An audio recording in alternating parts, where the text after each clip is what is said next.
একবার ভাবুন তো, মানুষ দুনিয়া থেকে চলে গেল, কিন্তু তার সম্পত্তির বিরোধটা থেকে গেল। ভোলার চর ফ্যাশনে সম্পত্তি নিয়ে পারিবারিক বিরোধের জেরে একজন বাবার মৃত্যুর পর তার দাফন নিয়েও সন্তানদের মধ্যে বিরোধ সৃষ্টি হয়।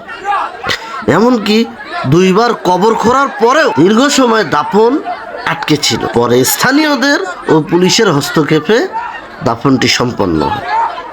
কিন্তু প্রশ্ন হলো, যে সম্পত্তির জন্য আজ এত দ্বন্দ্ব, সেই সম্পত্তির কতটুকু মানুষ কবরে নিয়ে যেতে পারে? আউযুবিল্লাহি মিনাশ শাইতানির রাজিম। মহান আল্লাহ তাআলা বলেন, কুল্লু নাফসিন যায়িকাতুল মাউত ওয়া ইন্নামা তুওয়াফাউনা উজুরাকুম ইয়াওমাল কিয়ামাহ। প্রত্যেক প্রাণী মৃত্যুর স্বাদ গ্রহণ করবে, আর কিয়ামতের দিনই তোমাদের কর্মের পূর্ণ প্রতিদান দেওয়া হবে। সূরা আল ইমরান 3 নম্বর সূরা 185 নম্বর আয়াত। নবী করিম সাল্লাল্লাহু আলাইহি ওয়াসাল্লাম বলেন, মানুষ মৃত্যুবরণ করলে তার আমল বন্ধ হয়ে যায়, তবে 3টি আমল ছাড়া। সহিহ মুসলিম 1631 নম্বর হাদিস।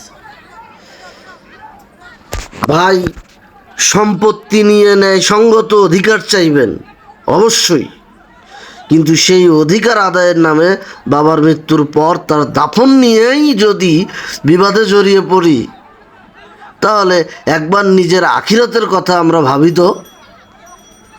দুনিয়ার সম্পত্তি রেখে যেতে হবে, কিন্তু আমল সঙ্গে নিয়ে যেতে হবে।